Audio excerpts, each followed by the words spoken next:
Hey everyone, in this video, I'm going to show you how to remove green screen in CapCut. If you find this video helpful, then please consider subscribing to the channel and liking the video. It really helps us a lot. Now, let's dive in. First of all, open CapCut on your PC.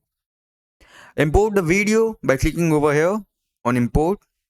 As you can see, this option on top left, click on it and import the video file. I've already imported it. Just click on add to track.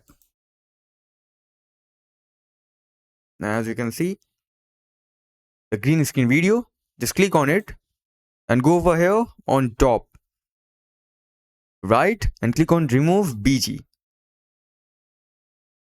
Click over here on chroma key and select the color. Increase the intensity. Keep it at 20. And that's it. Your green screen will be removed.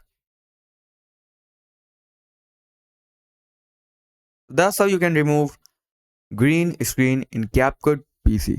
That's it for the video. Thanks for watching.